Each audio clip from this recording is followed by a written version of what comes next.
नमस्कार बच्चों, मैं मुकेश एक बार फिर से स्वागत करता हूं आपका एमवी साइंस वर्ल्ड में।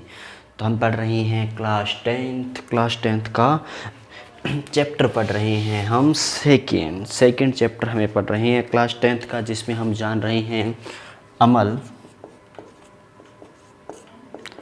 क्षारक व लवण के बारे में हम इस अध्याय में वो जानकारी है वो प्राप्त कर रहे हैं। तो हम क्या जान रहे हैं अम्ल व क्षारक के बारे में? हम क्या अब तक जान चुके हैं? हम जान चुके हैं कि अम्ल क्या होते हैं, क्षारक क्या होते हैं, इनकी परिभाषाएं हम पढ़ चुके हैं और हम इनके बारे में विस्तार से जान चुके हैं कि प्रबल अम्ल कौन सा होता है, प्रबल क्षारक कौन सा होता है, दुर्बल अम्ल कौन सा होता है, दुर्बल क्षारक कौन सा होता है। ये सब बातें अब तक हम क्लास में पढ़ चुके हैं। हमारे दैनिक जीवन में पीएच का क्या महत्व होता है, क्या भूमिका ये निभाता है हमारे जीवन में। सबसे पहले हम बात कर लेते हैं कि पीएच होता क्या है। हम सभी जानते हैं। सबसे पहले हमारे मानव शरीर की बात कर लेते हैं। हम किसकी? मानव शरीर की हम बात है वो करते हैं। मानव शरीर क्या करता है? मानव शरीर का जो पीएच होता है वो कितना होता है? तो हम यह कह सकते हैं जो हमारा मानव शरीर होता है वह 7 से लेकर के 7.8 पीएच के बीच है वो कार्य करता है। हमारा मानव शरीर जो है वो 7 से लेकर के 7.8 के मध्यत में वह अपना कार्य है वो एक करता है। मतलब इसका प्रयास होता है वह हम जीवित रहने के लिए 7 से 7.4 के पीएच हमारा अत्यधिक आवश्यक होता है। तो इसी प्रकार से हम बहुत से जो दैनिक जीवन में उपयोग है उनको जानने वाले हैं। पीएच के महत्व को हम देखने वाले हैं। तो सबसे पहले हम बात कर लेते हैं रक्त की, जो मानव शरीर का एक महत्वपूर्ण भाग होता है। रक्त के बिना जीवन है वो संभव तो है ही नहीं। तो रक्त में हम क्या कहते हैं? रक्त का अगर हम पीएच मान की बात करें तो 7.4 होता है। रक्त का पीएच मान 7.4 होता है, लेकिन बहुत सी बुक में इसे 7 से 7.4 पीएच भी माना जाता है। तो हम क्या कह सकते हैं? बड़ी बात यह है कि हम यह कह सकते हैं कि रक्त का पीएच मान होता है वह कितना होता है? 7 से 7.4 के बीच में होता है। वह क्या होता है? एक दुर्बल क्षार होता है। क्या होता है? एक दुर्बल क्षार होता है। कभी रक्त चख के देखना, मीठा होता है या खट्टा होता है या फिर कड़वा होता है, वो आपको पता चल जाएगा कि ये क्षार होता है या फिर अम्ल होता है। तो हमें पीएच से पता चल रहा है कि यह क्या होता है? क्षारीय प्रकृति का होता है। तो चलिए अब बात कर लेते हैं इसके और गुणों के बारे में। तो ये हम क्या कर सकते हैं? रक्त का पीएच क्या होता है? दुर्बल क्षारीय होता है। कौन सा होता है? दुर्बल क्षारीय प्रकृति का जो रक्त है हमारा वह होता है। दुर्बल क्षारीय प्रकृति का रक्त हमारे शरीर में पाया जाता है। तो रक्त के बारे में हमने जानकारी है वो प्राप्त कर ली है कि रक्त का पीएच मान होता है 7.4 और यह एक दुर्बल क्षारीय प्रकृति प्रकार का होता है। अब हम बात करने वाले हैं अगले जो हमारा दैनिक जीवन में महत्व है उसके बारे में। उसे हम कहेंगे milk of magnesium. Milk of magnesia. क्या कहेंगे? Milk of magnesia. Milk of magnesia. जी आप बात करने वाले हैं मिल्क ऑफ मैग्नीशिया के बारे में, जिसका रासायनिक सूत्र भी आपको लिख लेना चाहिए, MgOH। जी हाँ, इसका यह रासायनिक है वो सूत्र है मिल्क ऑफ मैग्नीशिया का। हम क्या कह सकते हैं? मिल्क ऑफ मैग्नीशिया क्या होता है? एक दुर्बल क्षारक होता है। क्या होता है? एक दुर्बल क्षारक होता है। अभी इसके उपयोग भी बताऊंगा आपको, बहुत महत्वपूर्ण है हमारे जीवन के लिए। मिल्क ऑफ मैग्नीशिया यह क्या होता है? दुर्बल क्षारक प्रकृति के प्रकार का होता है। तो हम बात करेंगे मिल्क ऑफ मैग्नीशिया के पीएच मान की। तो मिल्क ऑफ मैग्नीशियम का पीएच मान होता है 10। हम कहेंगे मिल्क ऑफ मैग्नीशिया का पीएच मान होता है 10 पीएच मान होता है मिल्क ऑफ मैग्नीशिया का। अब बात कर लेते हैं यह क्या होता है और कैसे इसका जो निर्माण है वो किया जाता है। किस प्रकार से मिल्क ऑफ मैग्नीशिया का निर्माण है वो किया जाता है। तो मिल्क ऑफ मैग्नीशिया जो हमारे पेट में जब क्या हो जाती है? अम्लता बढ़ जाती है। क्या बढ़ जाती है? अम्लता बढ़ जाती है, क्या हो जाती है, एसिडिटी हो जाती है, हमें क्या हो जाती है, एसिडिटी हो जाती है, पेट खराब होने लगता है।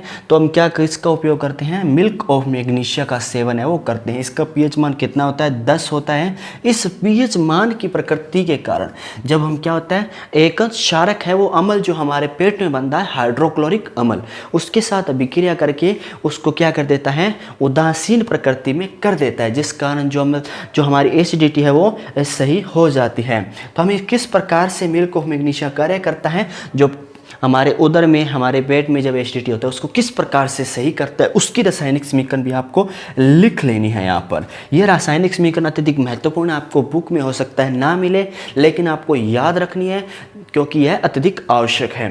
तो लिख लीजिए, मिल्क ऑफ मैग्नीशिया लेते हैं और इसकी अभिक्रिया जब हम कराते हैं किसके साथ, HCl के साथ। जी हाँ, किसके साथ होगी अभिक्रिया, HCl, क्योंकि हमारे पेट में उदर में कौन सा जो अम्ल बनता है, हाइड्रोक्लोरिक अम्ल का जो निर्माण है वो होता है। तो क्या बनता है,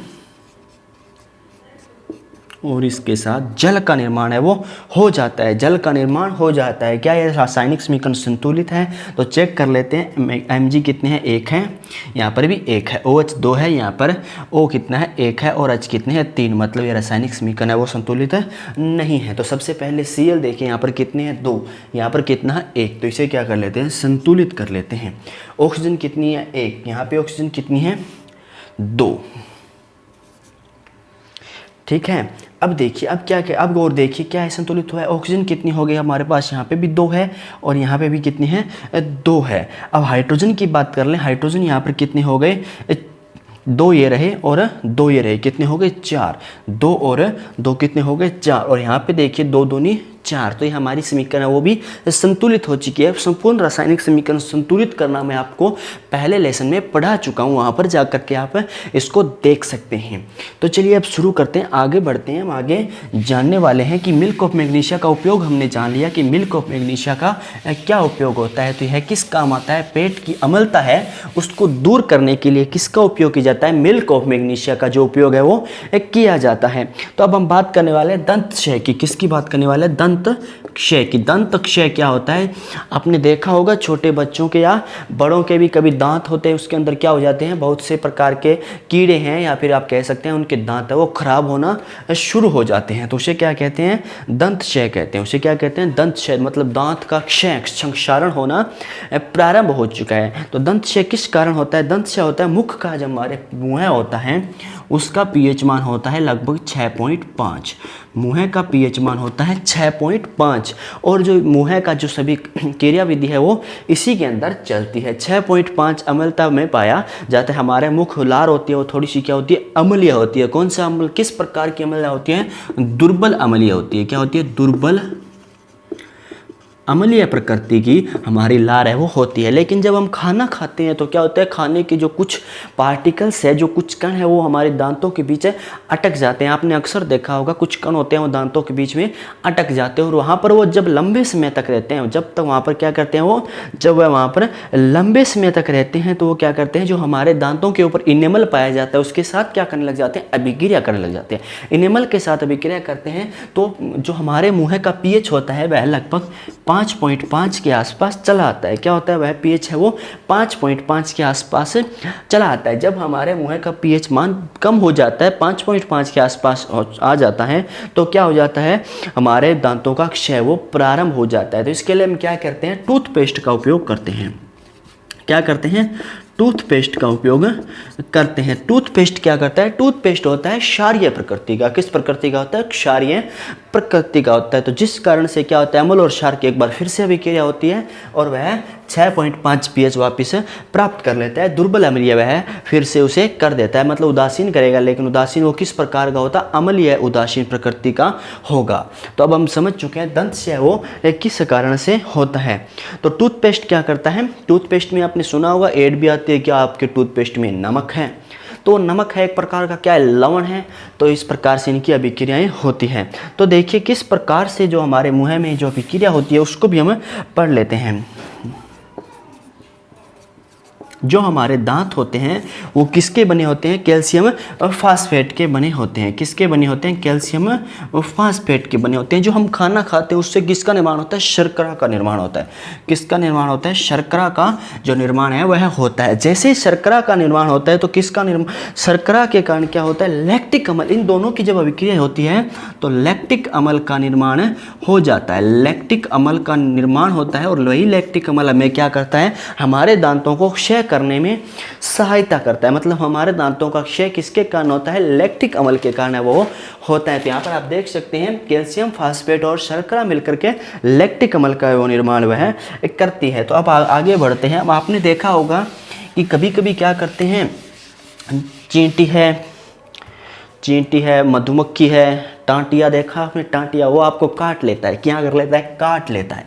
जी हाँ, काट लेता है। तो क्या होता है काटने पर? क्या होता है? जलन होती है। वहाँ पर क्या आ जाती है? सूजन आ जाती है। वह जगह पे जलन होती है और क्या आ जाती है? सूजन आ जाती है। जी हाँ, तो क्यों वह दर्द क्यों करता है और सूजन किस कारण से आती है? तो उसकी बात हम करेंगे। इनके डंक में क्या पाया जाता है? मेथेनोइक अम्ल पाया जाता है। जी हाँ, कौन सा अम्ल पाया जाता है? मेथेनोइक अम्ल है वो पाया जाता है। मेथेनोइक अम्ल यहाँ पर पाया जाता है। मेथेनोइक अम्ल क्या करता है? हमारी जो सेल्स होती है, त्वचा की कोशिकाएं होती है, उनको डैमेज कर देता है, उनको क्षति पहुँचा देता है और वह क्या करेगा? उनको प्रभावित करने के कारण वहाँ पर जलन होती है और अम्लता बढ़ जाती है। तो अब हम क्या करते हैं? आपने अक्सर देखा होगा वहाँ पर क्या लगाते हैं? क्या वहाँ पर नींबू लगाते हैं? जी नहीं, नींबू का उपयोग बिल्कुल भी नहीं करते हैं, क्योंकि नींबू क्या होता है? अम्लीय प्रकृति का होता है। तो अम्ल की अम्ल से फिर से अभिक्रिया हो जाएगी, तो नींबू का उपयोग नहीं करते हैं। वहाँ पर हम उपयोग करते हैं किस चीज़ का? वहाँ पर हमको टूथपेस्ट का उपयोग करते हैं। टूथपेस्ट किस प्रकृति का होता है? क्षारीय प्रकृति का होता है। फिर से यहाँ पर क्या होता है?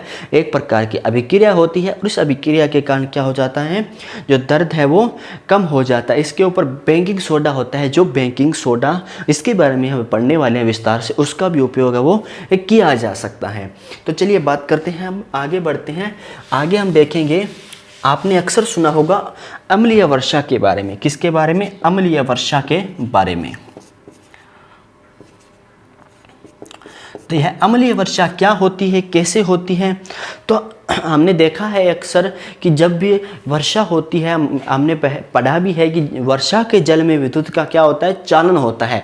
जी हाँ, वर्षा के जल में विद्युत का चालन है वो होता है, यह हम पढ़ चुके हैं। तो विद्युत का चालन क्यों होता है यह भी जान, तो हम जानेंगे अम्लीय वर्षा है वो कैसे होती है। जो पानी होता है वह क्या करता है? जैसे ही बादलों से गिरता है तो उससे विभिन्न प्रकार की जो गैसें हैं वो क्या करती है? अभिक्रिया कर लेती है, पानी के साथ है वो मिल जाती है, जैसे कि SO2 और NO2। इस प्रकार की दो गैसें वो पानी के साथ अम्लीय वर्षा के रूप में हवा में ही मिल जाती है। और जैसे ही हवा में पानी के साथ मिलती है तो उनका pH मान होता है, जो बारिश के पानी का pH मान 5.6 से कम हो जाता है। जी हाँ, वर्षा के जल का pH मान जब भी 5.6 से क्या हो जाए? कम हो जाए, 5.6 से कम हो जाता है। जैसे ही वर्षा के जल का pH मान 5.6 से कम होता है तो वो इस प्रकार की वर्षा क्या कहलाती है? अम्लीय वर्षा कहलाती है। इसको कौन सी गैस प्रभावित करती है? SO2 और NO2 गैसें हैं जो इसको प्रभावित करती है। तो अब इसके देख लेते हैं दुष्प्रभाव क्या क्या होते हैं। हम बात करेंगे अम्लीय वर्षा क्या होती है। आप समझ चुके होंगे कि जब बारिश होती है तो उसके अंदर SO2 और NO2 प्रकार की गैसें हैं वो मिल जाती है, और जिसका pH मान है वो 5.6 या इससे कम हो जाए तो इस प्रकार की वर्षा क्या कहलाती है? जी अम्लीय वर्षा है वो कहलाती है। हम बात करने वाले हैं अम्लीय वर्षा के नुकसान के बारे में। तो अम्लीय वर्षा से कौन कौन से नुकसान होते हैं, कौन कौन सी हानि होती है, वह भी जानना अत्यधिक आवश्यक है, क्योंकि अम्लीय वर्षा अत्यधिक क्या होती है? हानिकारक है वो होती है। तो चलिए देखिए किस प्रकार से अम्लीय वर्षा है वो हानिकारक होती है। तो आपने देखा होगा अम्लीय वर्षा से ताजमहल पर प्रभाव,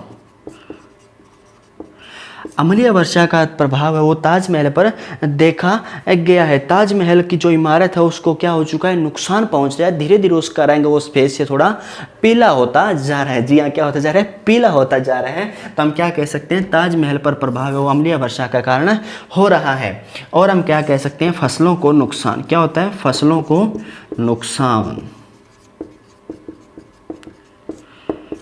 फसलों को भी अम्लीय वर्षा के कारण क्या होता है? अत्यधिक नुकसान होता है। जी हाँ, क्या होता है? अत्यधिक नुकसान होता है और इस प्रकार से फसलें वो समाप्त हो जाती है, गलने लग जाती है। जलीय जीवों की मृत्यु क्या होती है? जलीय जीवों की मृत्यु।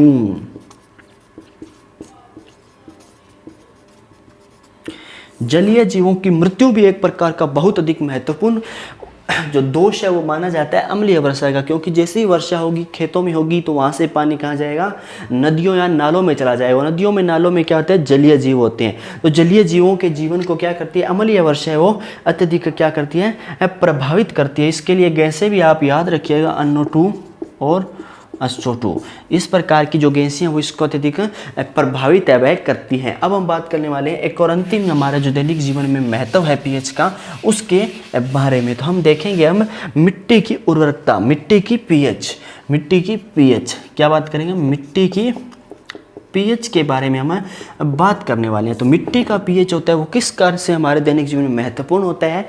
इसके लिए क्या किया जाता है कि जो हमारे खेत होते हैं उनमें बहुत जगह जगह से मिट्टी के नमूने हैं वो ले लिए जाते हैं और फिर उनको प्रयोगशाला में भेज दिया जाता है प्रयोग करने के लिए कि उस पर किसका पीएच है वो कितना है। मिट्टी का पीएच किस चीज़ का निर्धारण करता है कि उसमें कितनी उर्वरक कौन सी मात्रा में डाली जाए, कौन सी उर्वरक कितनी मात्रा में डाली जाए। तो उसको जितनी उर्वरक की आवश्यकता होती है मिट्टी के जाँच के बाद उसे उतनी ही उर्वरक है वो दी जाती है। और इससे यह भी पता चल जाता है कि अब खेत में कौन सी फसल है वो उस पीएच मान के उपयुक्त है, उसे बोया जा सकता है। तो इस प्रकार से हम जान सकते हैं कि मिट्टी का पीएच है वो भी दैनिक जीवन में अत्यधिक महत्वपूर्ण भूमिका है वो निभाता है।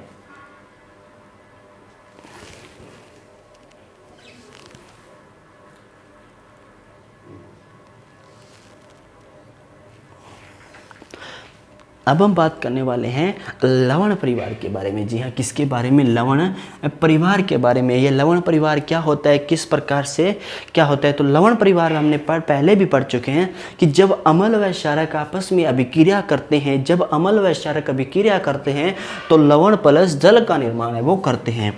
तो हम लिखेंगे अम्ल और क्षारक क्या करेंगे, अभिक्रिया करेंगे। अम्ल और क्षारक क्या करेंगे, अभिक्रिया करेंगे। अम्ल और क्षारक क्या करेंगे, क्षार क्या करेंगे, जब भी अभिक्रिया करेंगे तो क्या बनाएंगे, लवण प्लस जल का निर्माण करेंगे। अम्ल और क्षार आपस में अभिक्रिया करके लवण व जल का निर्माण है वो करते हैं। तो देखिए किस प्रकार से इसका निर्माण होता है, कितने प्रकार के लवण है वो हमारे पास होते हैं। तो पहले हम जान लेते हैं लवण कितने प्रकार के होते हैं। तो हम बात करेंगे पहले लवण है वो 3 प्रकार के होते हैं। लवण 3 प्रकार के होते हैं। सबसे पहले हम बात करेंगे अम्लीय लवण की, अम्लीय लवण।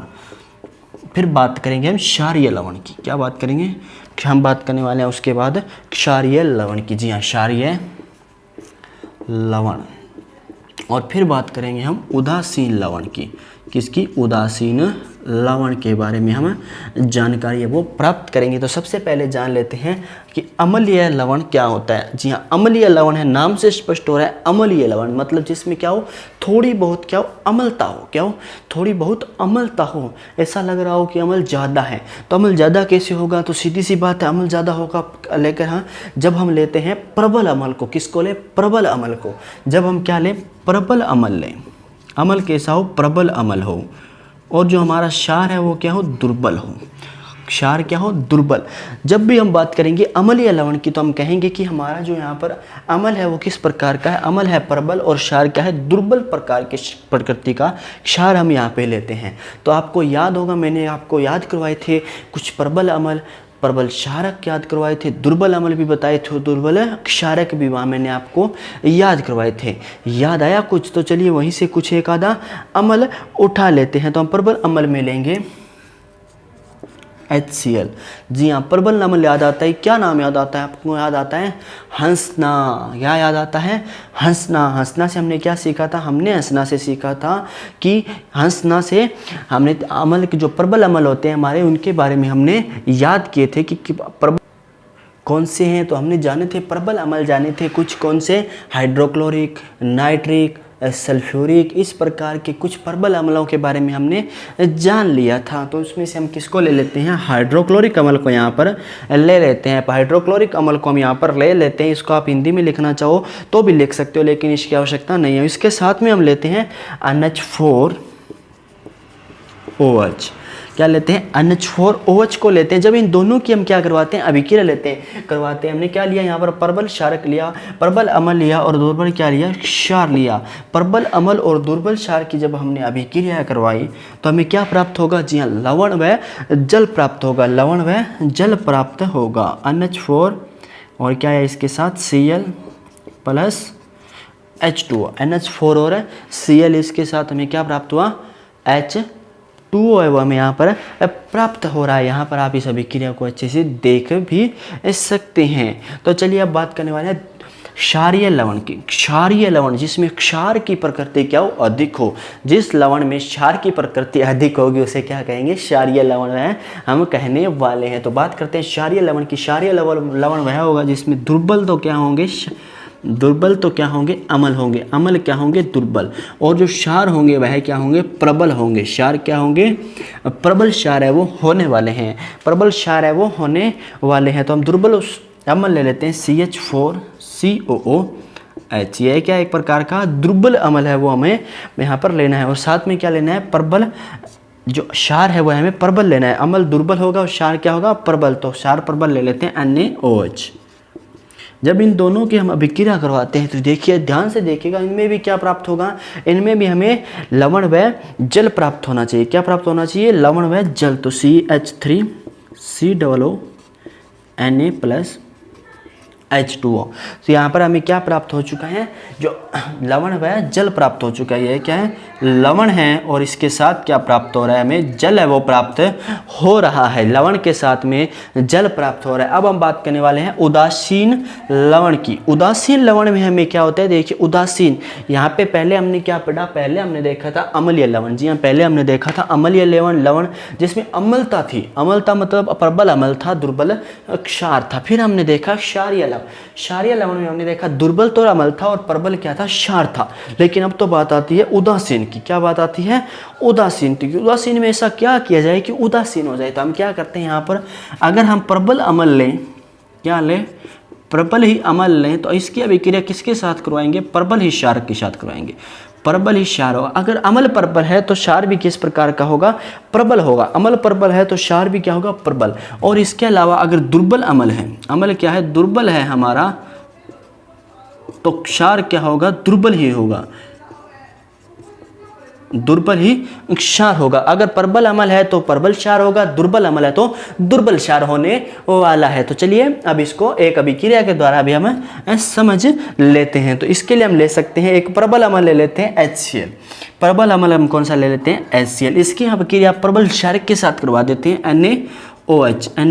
तो इससे देखिए क्या मिल रहा है, NaCl। और साथ में क्या प्राप्त हो रहा है, हमें जल है वो यहाँ पर प्राप्त है, वो हो जाता है। क्या प्राप्त हो जाता है, लवण व जल हमें प्राप्त हो जाते हैं। तो अब हम क्या कह सकते हैं कि हम एक बार लवण परिवार को थोड़ा सा अच्छे से समझने की कोशिश करते हैं। हम देखते हैं लवण परिवार में 3 सदस्य होते हैं। ये देख लीजिए आप, लवण परिवार के कितने सदस्य होते हैं, 3 सदस्य होते हैं। अम्लीय लवण, क्षारीय लवण, उदासीन लवण। अम्लीय लवण, क्षारीय लवण, उदासीन लवण। याद कर लीजिए, अम्लीय लवण वह लवण होते हैं जिनमें अम्ल क्या हो, प्रबल हो, जिनमें क्या हो, अम्ल हो वह प्रबल हो, और क्षार क्या हो, दुर्बल हो। तो इस प्रकार के जो लवण बनेंगे वह क्या होंगे, अम्लीय लवण होंगे। फिर बात करेंगे क्षारीय लवण की। क्षारीय लवण में क्या होता है, दुर्बल अम्ल होता है, प्रबल क्षारक होता है। दुर्बल अम्ल, प्रबल क्षारक मिलकर क्या बनाते हैं, लवण व क्षारक। यहाँ पर बनने वाला जो लवण होता है वह क्या होता है, क्षारीय लवण होता है। क्या होता है, क्षारीय लवण होता है। और उदासीन में, अगर उदासीन में क्या करते हैं, दोनों ही प्रबल होंगे तो क्या बनेंगे, उदासीन लवण बनेंगे। और दोनों ही दुर्बल होंगे तो भी क्या बनने वाला है, उदासीन लवण है वो हमें प्राप्त होने वाला है।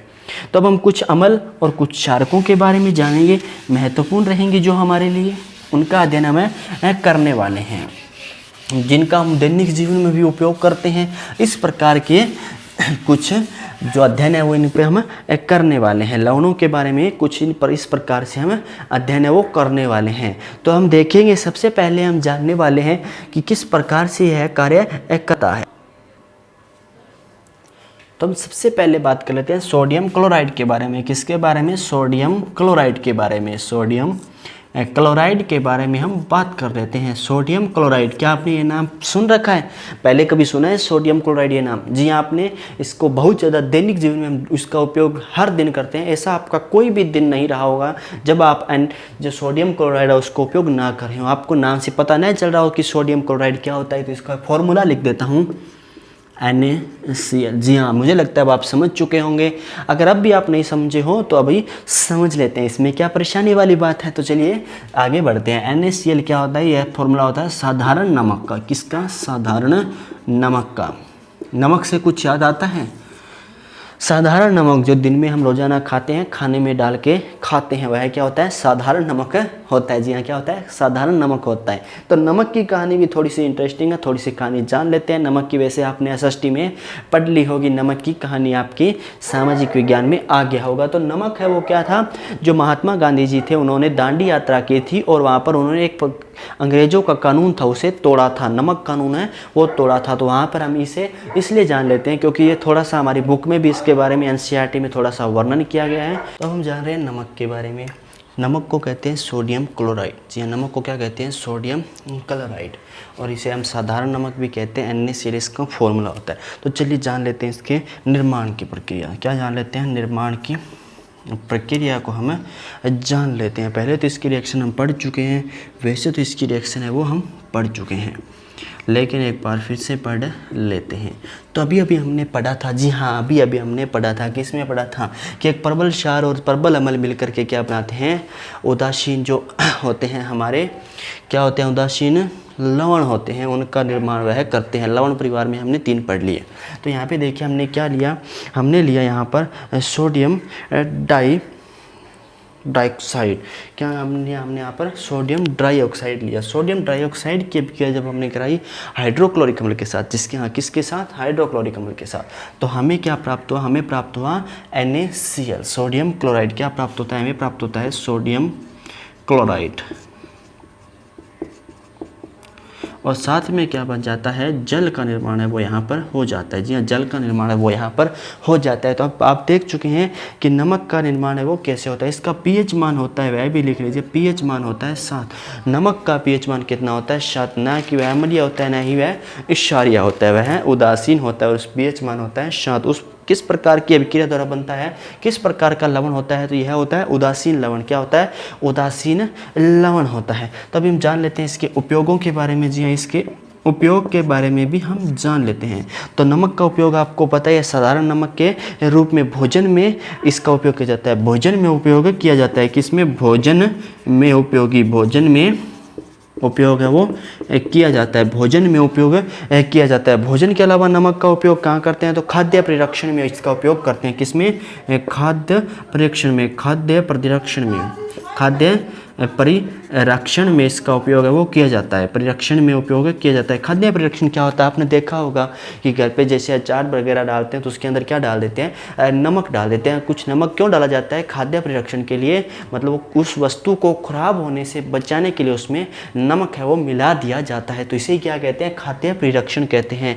अचार वगैरह में जिस नमक का उपयोग करते हैं, नमक डाल देते हैं, तो वही क्या होता है? खाद्य परिरक्षण होता है। अब हम बात कर लेते हैं एक और इसका महत्वपूर्ण उपयोग है, वो होता है हिमीकरण मिश्रण बनाने में। क्या बनाने में? हिमीकरण मिश्रण बनाने में, हिमीकरण मिश्रण बनाने में, हिमीकरण मिश्रण बनाने में, हिमीकरण मिश्रण बनाने में। तो अब ये हिमीकरण मिश्रण क्या होता है? हिमीकरण मिश्रण वह होता है जैसे बर्फ़ है, बर्फ़ को पिघलने के लिए क्या करते हैं? नमक का उपयोग करते हैं, उसको नमक के कवर कर देते हैं तो वह बर्फ़ पिघलती नहीं है। तो जब बर्फ़ को नमक से कवर करते हैं तो इस प्रकार का जो मिश्रण होता है उसे क्या कहते हैं? हिमीकरण मिश्रण है वो कहते हैं। क्या कहते हैं? हिमीकरण मिश्रण यहाँ पर कहते हैं। तो चलिए अब आगे बढ़ते हैं, आगे हम जान लेते हैं एक और इसके जो गुण हैं उनके बारे में। अब हम बात करने वाले हैं हमारे नए लवण परिवार के नए सदस्य के बारे में। अब हम लवण परिवार के नए सदस्य के बारे में यहाँ पर जानेंगे। तो अब तक हमने पढ़ लिया है साधारण नमक, हमारा जो सदस्य है वो हमने क्या कर लिया है? कंप्लीट कर लिया है। तो अब हम बात करने वाले हैं हमारे लवण परिवार के नए सदस्य के बारे में, जिसका नाम रहेगा, जी हाँ, सोडियम हाइड्रोक्साइड। क्या रहेगा? Sodium hydroxide.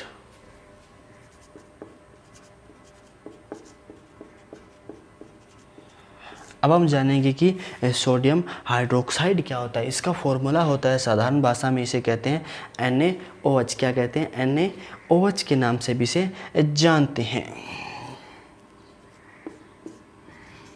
NaOH साधारण भाषा में इसे कहते हैं कास्टिक सोडा। क्या कहते हैं? Caustic soda. जो आपने नाम है वो घर पे सुन रखा होगा, कास्टिक सोडा।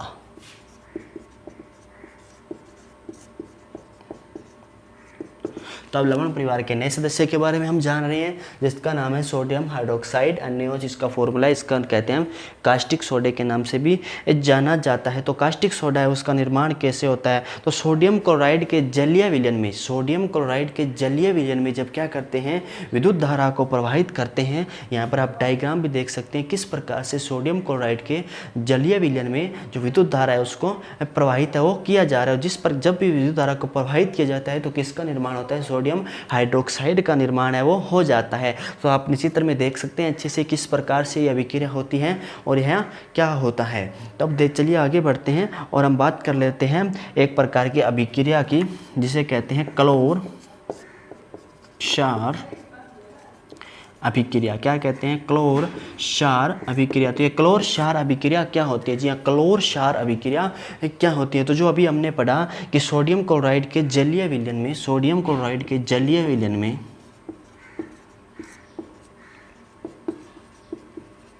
सोडियम क्लोराइड के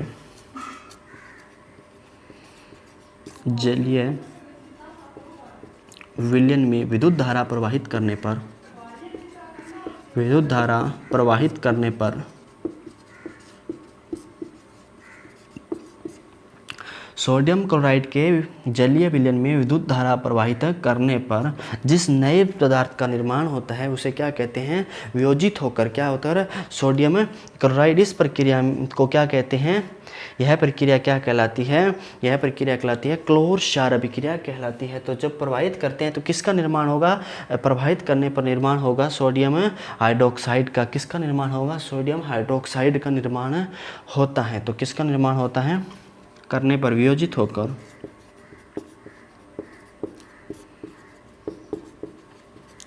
सोडियम हाइड्रोक्साइड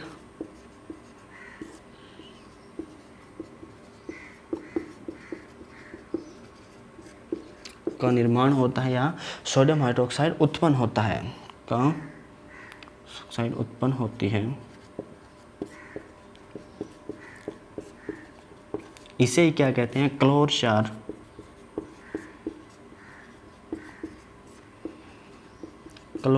अभिक्रिया।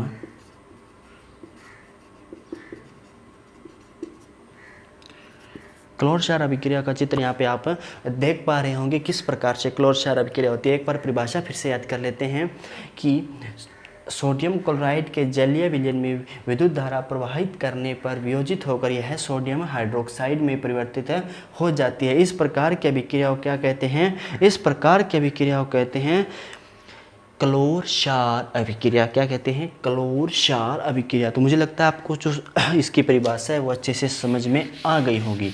तो चलिए अब आगे हम इसकी अभिक्रिया के तरफ बढ़ चलते हैं। तो इसकी किस प्रकार से अभिक्रिया होती है और किस प्रकार से इसका निर्माण होता है। तो पहले तो हम ये जान लेते हैं कि इसका निर्माण वो एक कैसे होगा। तो इसका निर्माण है वो एक कैसे होगा। तो पहले हम अभिक्रिया कराएंगे किसकी? पहले हम अभिक्रिया करवाने जा रहे हैं हम कास्टिक सोडा बनाने के लिए हमें अभिक्रिया करवाने की। यहाँ पर मुझे उम्मीद है आपको परिभाषा याद हो गई होगी। परिभाषा क्या कहती है? परिभाषा कहती है कि सोडियम क्लोराइड के जलीय विलयन में, अब साथ साथ कर रहे हैं हम यहाँ पे जो हमारी परिभाषा है उसको हम अभिक्रिया के रूप में लिख रहे हैं। सोडियम क्लोराइड के जलीय विलयन में विद्युत धारा प्रवाहित करने पर, क्या करने पर? विद्युत धारा, सोडियम क्लोराइड के जलीय विलयन में विद्युत धारा प्रवाहित करने पर यह वियोजित होकर किसका निर्माण कर लेती है?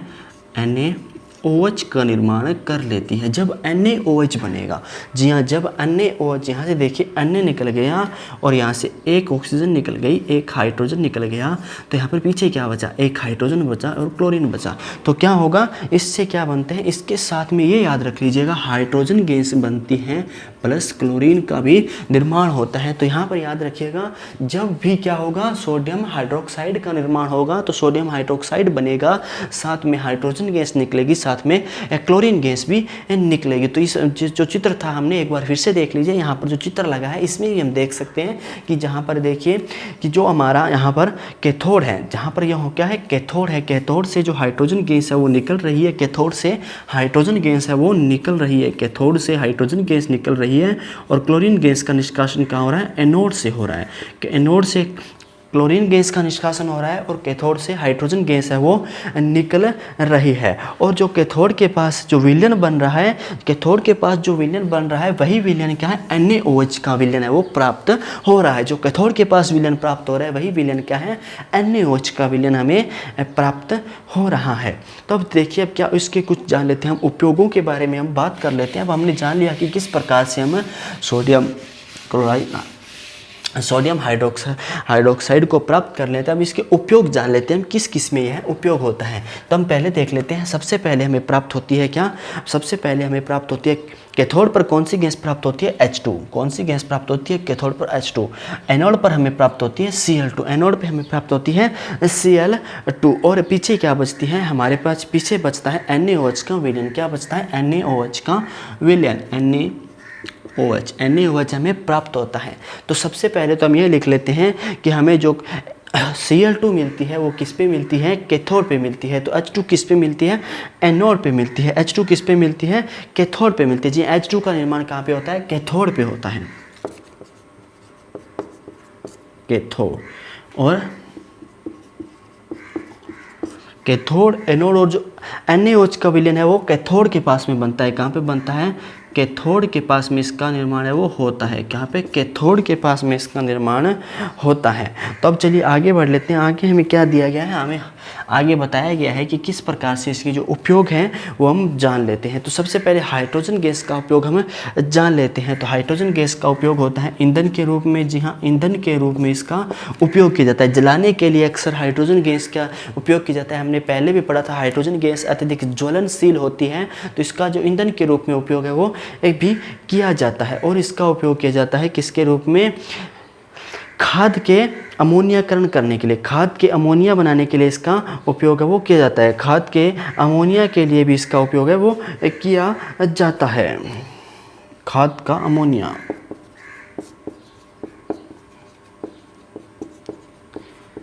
अब हम बात करते हैं क्लोरीन गैस की। क्लोरीन का उपयोग किया जाता है जल की स्वच्छता के लिए। जी हाँ, जल की स्वच्छता के लिए इसका उपयोग है वो किया जाता है। इस जल की स्वच्छता के लिए क्लोरीन का उपयोग है वो किया जाता है। रोगाणुनाशन के लिए किया जाता है, किस लिए, रोगाणुनाशक के लिए भी क्लोरीन गैस का उपयोग किया जाता है। स्विमिंग पूल में उपयोग किया जाता है। कहाँ पर, स्विमिंग पूल में। स्विमिंग पूल में भी इसका उपयोग है वो किया जाता है। अब बात कर लेते हैं NaOH की। NaOH का उपयोग है वो कहाँ पर किया जाता है, तो NaOH का उपयोग है वो सबसे पहले किया जाता है धातुओं से ग्रीज हटाने के लिए। किस लिए, धातुओं से ग्रीज हटाने के लिए।